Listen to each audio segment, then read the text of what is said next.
各位好，欢迎大家回到脱口秀和他的朋友们第2季的半决赛。我们的比赛仍然继续，马上要上场的这位朋友，真的在我们的节目里走出校门，走入社会，让我们掌声欢迎李玟。李玟。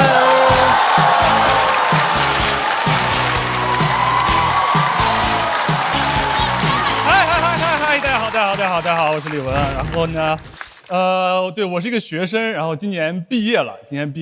往年年年都在网上看大家说，找工作好难，今年有点感觉到了，我觉得主要是因为没有人教过我们怎么找工作，这么多年了，我就听过一句教学：找工作跟老板谈，就没了。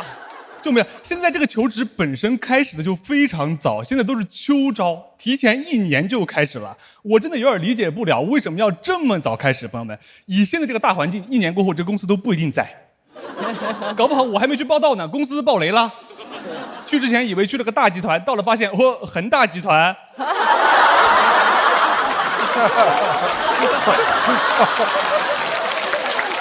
现在这个求职的流程本来就很长，以前投完简历就面试了，现在面试之前还要做测评。有人做过测评对吧？太多测评了，逻辑测评、智力测评、商业认知测评、心理测评，就感觉那个公司啊，他要你逻辑高、智力高，还要有商业头脑，心理还要健康。什么工作需要这么多能力啊？美国总统都不需要这么多能力。特朗普就没有逻辑，拜登没有智力。肯尼迪最后甚至没有头脑，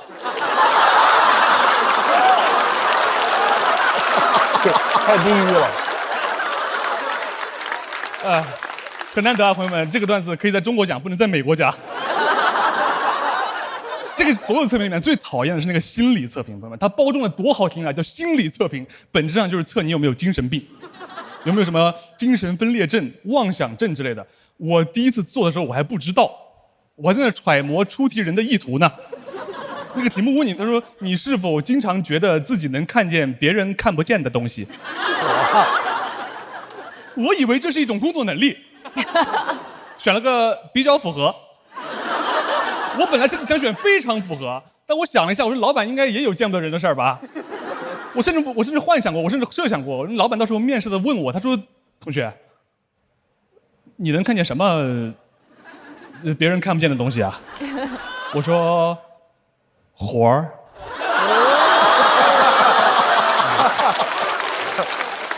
好不容易通过测评了也不简单。你去面试，现在什么岗位都要你有实习经验，朋友们。导致大家都去卷实习，现在实习也要实习经验了。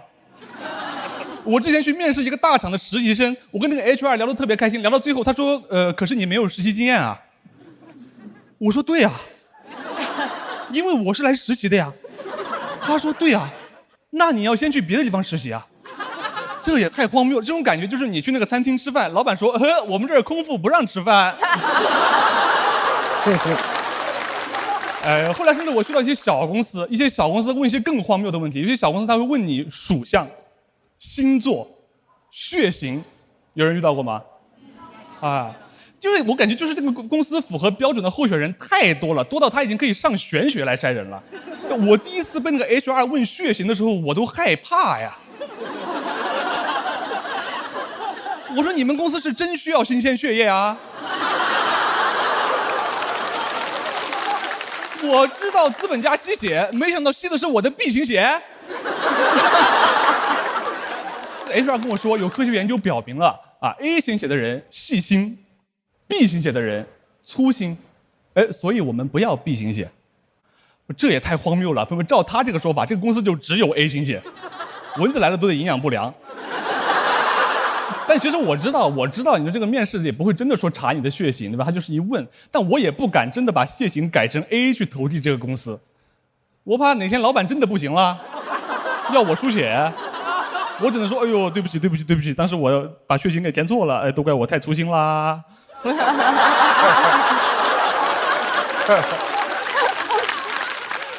我觉得现在开始问这种问题，让我有种感觉，就是找工作这个事儿有点靠运气了。我已经不相信能力了，朋友们。我现在觉得那些找到工作的人都是凭运气。我现在看不上那些人。我现在谁也看不上，我连诸葛亮都看不上。我觉得诸葛亮也就是赶上了当年大环境好，东汉末年大环境太好了，3家国企在招聘。还有个叫徐庶的给他内推。诸葛亮什么也没有干，朋友们，他什么也没有干，他就坐在家里面 ，boss 上门直聘了。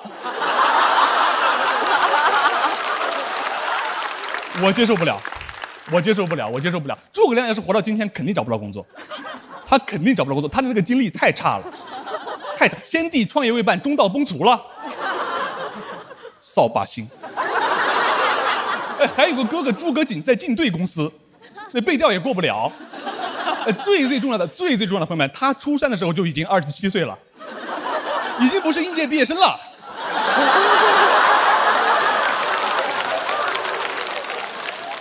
后来实在找不到工作，我就上网去搜，我想找一点那种经验帖。我一搜更焦虑，你还在找工作呢，已经有人开始晒 offer 了，发那种特别有网感的帖子，说听说小某书的家人们都很会选 offer。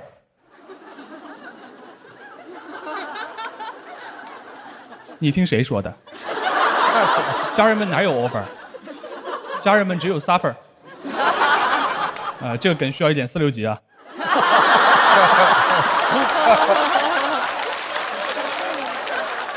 而且他拿出来选的工作都特别好，没有差的。你在网上一看，拿出来选的竟是我要这个50万年薪在上海的，还是这个40万年薪在老家的？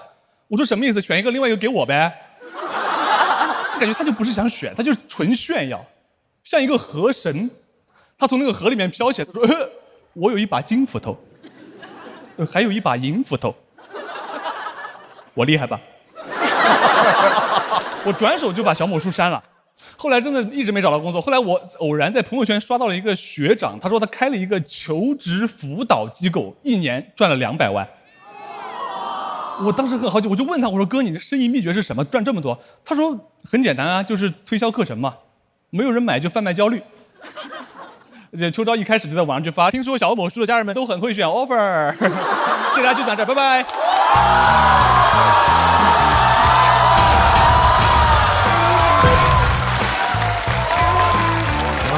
很好。定了270， 280吧280。李玟锁票倒计时。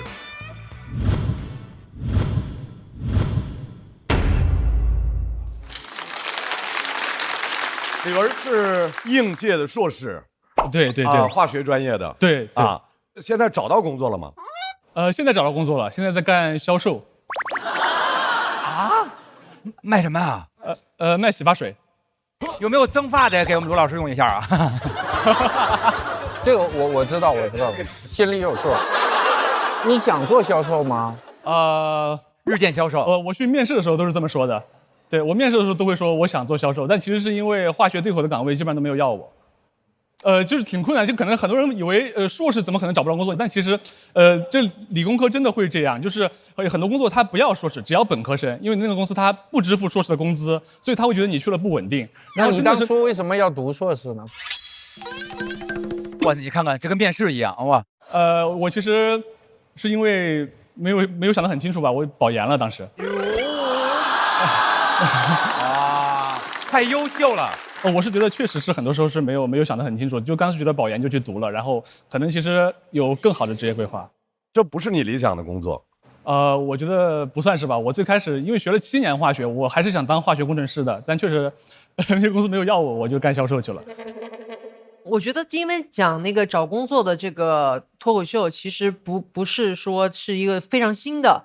但是我觉得李玟讲的很活，尤其是他在讲诸葛亮那一段的时候，因为我自己是一个三国迷，所以我觉得他用这样的一个来举例这个东汉末年的环境，这个我觉得是挺有意思的。3个国企在招，对，所以我是觉得特别好玩的。李玟，你现在的同事知道你在说脱口秀？知道，他们已经刷到那个卡单了。刷到了之后，公司对你、同事对你会有一些不一样吗？对，我觉得他们对我收敛了很多。但是李玟，我真的很佩服你，因为你是第一次参加咱们这个节目，而且一路以来他又是一个神奇的存在。他特别稳。哦，这都到半决赛了，是不是？对。哎，我觉得他好像很少有这样的一个，他就是说出来一个又没有说感觉特别就是张狂，但是他就是稳扎稳打，一上台观众又特喜欢，一路哎悄没烟的到半决赛了，然后哎，大老师，你跟我们说，觉得哪5位会被淘汰？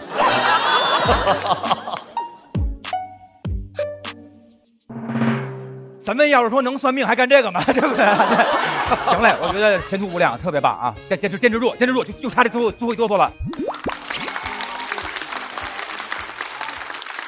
我们校友团的4灯可都给了，哇塞！那么加上校友团的4灯之后，我们看一下李玟到底能不能悄咪的进决赛？李玟进决赛了，哇！来啊，真的吗？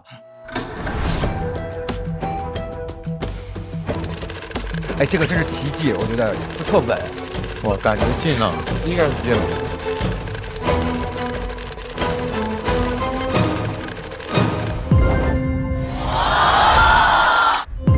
哇！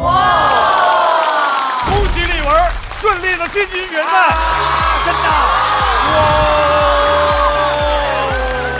一个新人就这么直接就这么进了哈，就是特别少。你说的太对了，就是悄咪的。无声无息的，好像在每个赛段也没有特别大炸大爆啊，对，但是就这么稳扎稳打，第一次参加节目啊，一路就这么打进决赛了。再次掌声祝贺李玟！祝贺李玟！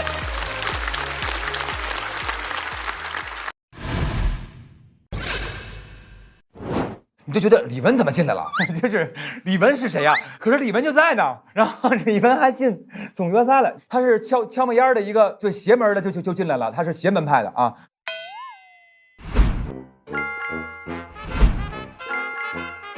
现在正在一家外企实习。职场脱口秀到第4轮已经结束了。哎，不是，我说我是成都人。你知道我们的川渝演员还有谁吗？贾浩啊，大刀啊，大部手啊，大刀，贾浩，贾浩，马丽，贾浩，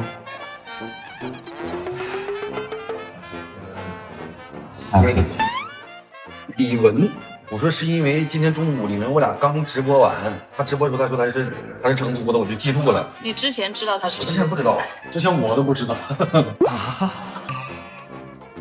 因为我就是每次都是在一个可能比较中间，甚至有些时候在比较后面的地方晋级，哪怕是能够每次擦线晋级就晋级，我觉得那也是一种进步。然后我觉得，能够最后能够走到这里，然后让大家觉得，哦，这个人怎么悄悄地走到这里来了？其实我觉得悄陌生的。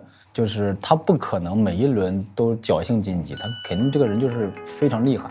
因为你们看过李玟线下的时候，他线下是非常非常炸的，他的模仿能力、表演能力、控场能力，只是因为他学生的这个身份，让大家忽略了这一点。就其实人家是在剧场里也摔打了很多年，包括李玟，就他的外形足够的清纯，再加上配上他那种成熟的表演。会有一种反差，这种反差会给到观众一些刺激，所以人家就是有东西的，他肯定能晋级，就是厉害。那我觉得也还挺好吧，看大家现在也已经记住我了嘛，我就是那个悄悄。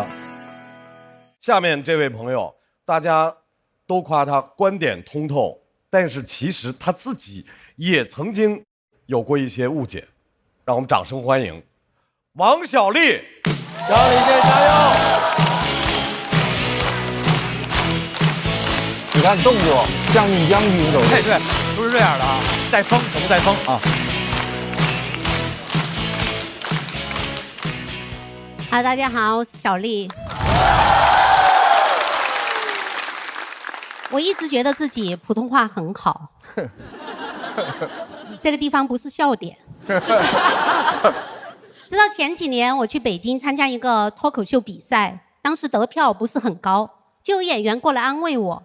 他说：“其实你段子挺好的，就是普通话不好，有些地方观众没听懂。”这个安慰深深的伤害了我，因为普通话好这个事情对于我来说太重要了，在我心里，它是跟我的优雅和智慧牢牢绑定在一起的。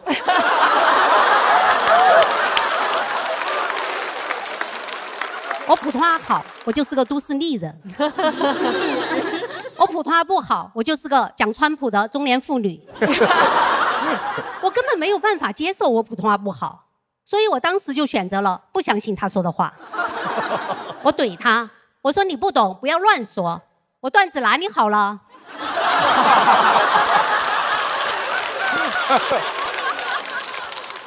其实以前也有朋友说过我普通话不好，我以为他在开玩笑的，没想到他又说了几次，我就有点警惕了。我心想，这种不好笑的玩笑为什么要一直开？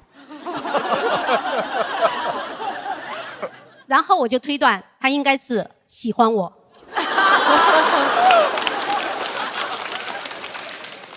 想引起我的注意，但这个人他是有老婆的呀，我就觉得他人品不行。我想跟他说出轨是不对的，但是我又不想跟他撕破脸，所以有一次他又说，他说你普通话不好，我说你老婆挺好的呀，然后他就愣住了。我心想点到位了，他应该已经开始反思了。我其实不是盲目自信，我以前去广西的时候，别人都说我普通话很好，他们还问我是不是北京人。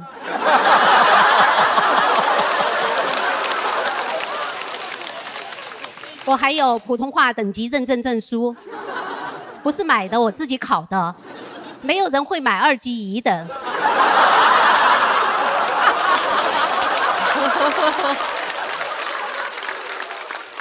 直到去湖南卫视做一个综艺节目的编剧，那个节目是汪涵主持的，就有个环节是让编剧上台点评，因为节目在录嘛，所以我就用我觉得最标准的普通话，我说杜丽娘是一个标准的悲剧人物。汪涵说杜丽娘，然后全场观众就笑了。我当时都愣了，我心想他刚刚说话是不是有口音啊？他是不是在模仿我的口音啊？那一刻我才意识到我的普通话是真的不好，因为我相信汪涵的职业素养，他就算是再喜欢我，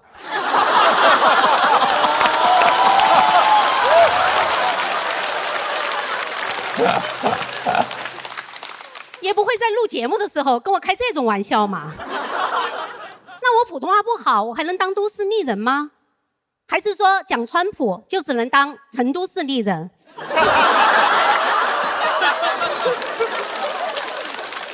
但都市丽人是我的理想啊！那时候从电视上看到都市丽人忙碌、优秀、走路带风，我印象中最深的画面就是有人约他吃饭，他会说我要回去查一下我的 schedule。我要回去查一下我的 schedule。这话是用标准的普通话说的，所以我一直以为都市丽人的重点是普通话，现在才知道搞错重点了。真正的都市丽人要有一个满满当当的 schedule。而我太闲了，别人约我吃饭，我不用看 schedule 也知道我那天有空，第二天也有空，接下来的时间都有空。为了填满我的 schedule，我甚至去报了一个时间管理的课程。时间管理的第一步就是要把事情分为重要、紧急、重要不紧急、紧急不重要、不紧急也不重要4个类别。我都没有4件事儿。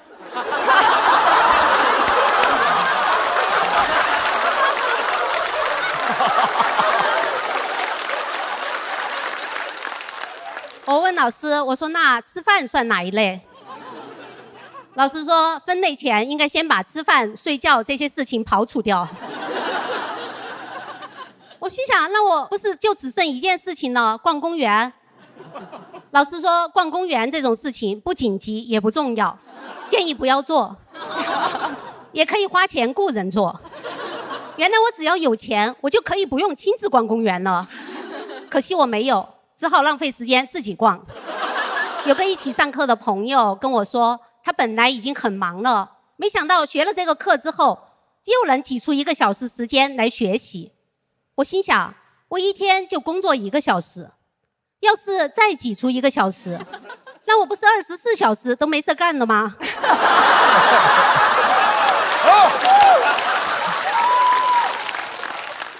还问我，他说你有那么多时间，那你为什么不学英文呢？为什么不练瑜伽呢？为什么不提升自己呢？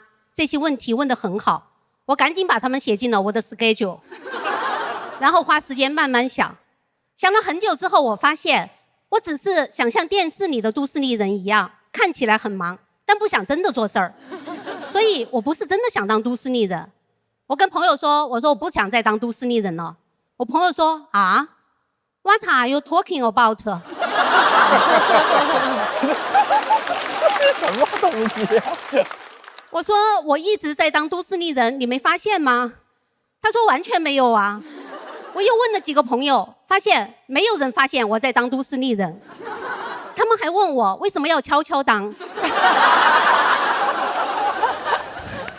我说我没有悄悄当，算了，我不当了。从今以后，我要随心所欲，为所欲为。没事干的时候我就发呆，想浪费时间我就浪费时间，想怎么说话我就怎么说话。牛奶奶找牛奶来买榴莲牛奶。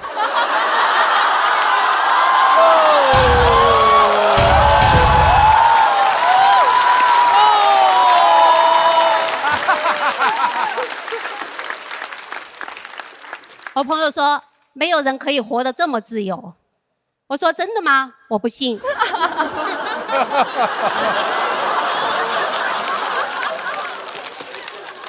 肯定有人在很久很久以前就做到了，只是没有被记录下来。那我们就从现在开始记吧。有一次我的小侄儿问我，他说小姨你为什么不结婚呢？这个问题很多人都问过我，但我从来没有认真的回答过。但是他只有5岁，我觉得我的答案可能会影响他的爱情观、婚姻观，甚至人生观。我觉得我应该认真的回答他的问题，用他听得懂的方式。所以我跟他说，我说在很久很久以前有一个女巫，她说着一口2级1等水平的普通话，每天睡到自然醒，饿了就要吃。她爱思考，有主见，与众不同，并且用副乳换回了梦马象。从此以后，她过上了幸福快乐的生活。直到有一天来了个小男孩，小男孩问她说：女巫女巫，你为什么不结婚呢？然后女巫就把她变成了一只蛤蟆。谢谢大家，我是小丽。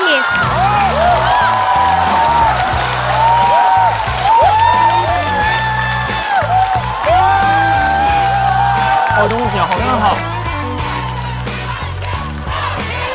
冠军，冠军，冠军，冠军，冠军，冠军，冠军，冠军，冠军，冠军！来，各位，小丽的锁票倒计时。再次掌声送给王小丽。小丽，那上了这个节目，现在有 schedule 了？有 schedule 了，有 schedule， 忙得很，忙得很。上了这个节目，有了 schedule 以后，什么感受？就是觉得很累，就是就感觉好像我跟这个节目的关系就像那种糟糕的情侣一样，就是分开又觉得舍不得，在一起又累。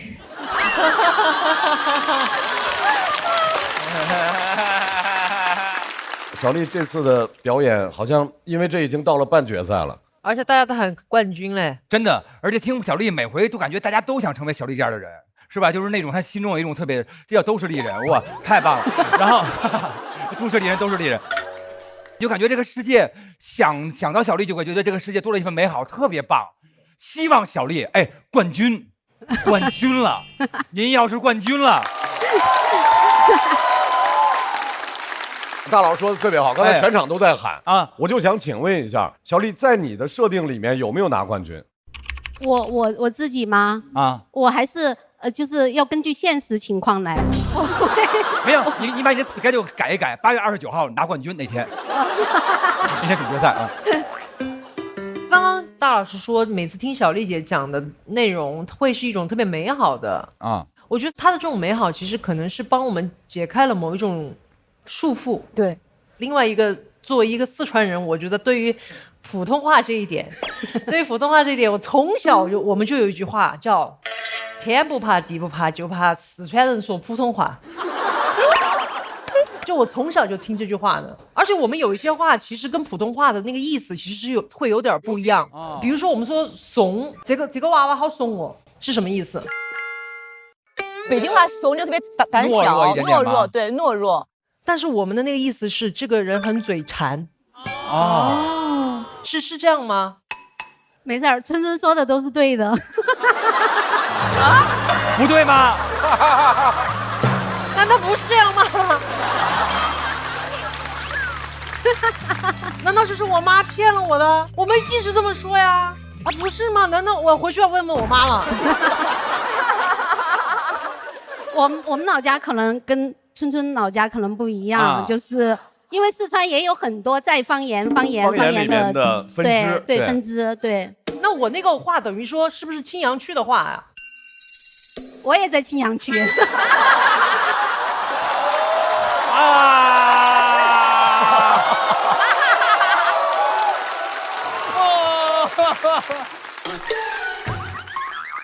可能街道不一样，我觉得。街道不一样，对。刚才你提到都市丽人的你几个点的时候，其中一个是走路带风。对。他上台就是哈。对，你刚才从那边出来的时候，其实是每一场，我只是没逮着机会说。今天想说一下，你每次出来的时候都是像一个将军。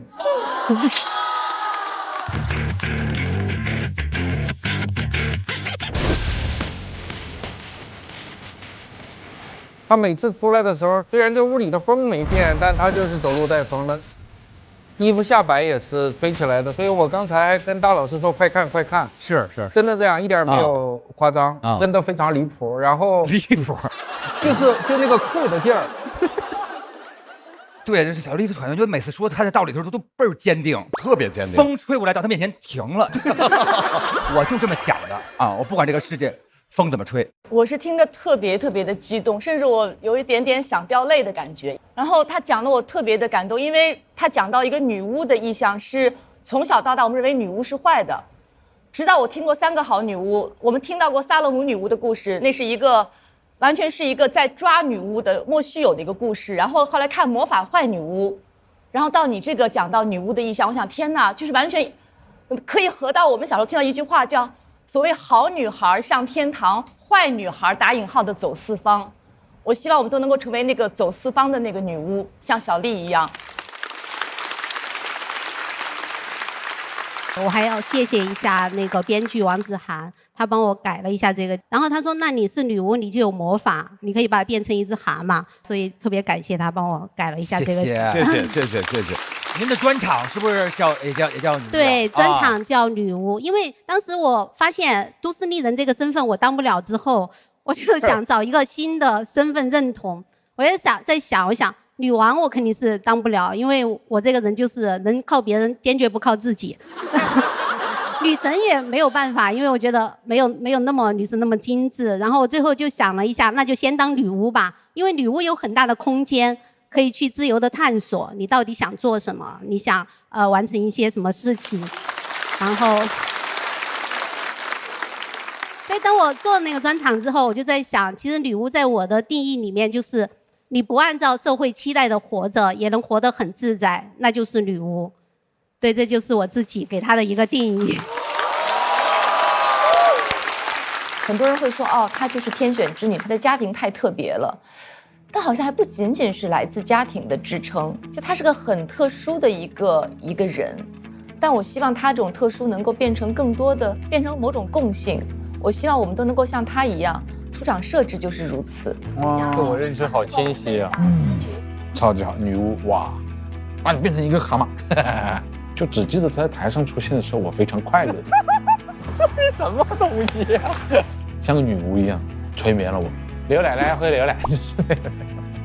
我那天去吃饭的时候，然后碰到小丽姐跟她的内容导演，小丽也说：“哎呀，不想改呀，不想试了，太晚了，我得休息，好好照顾自己是最好的。”然后这就炸了，我是觉得真的很天才，女巫。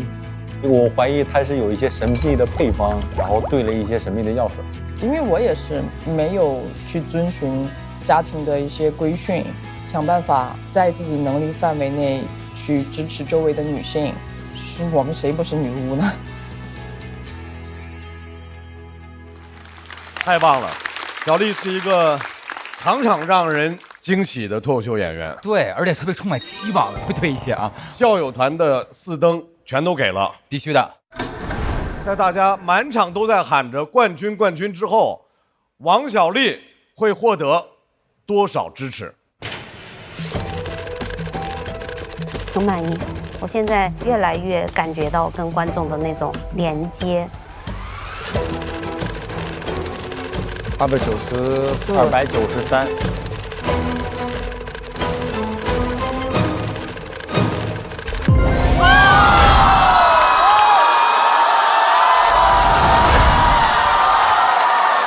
292，厉害厉害厉害厉害！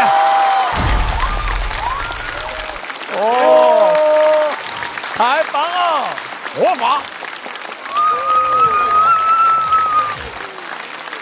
292的高票，祝贺王小利晋级总决赛。目前本场冠军了，目前最高，今天本场冠军啊！好，太好了，太好了，我们都这么开心。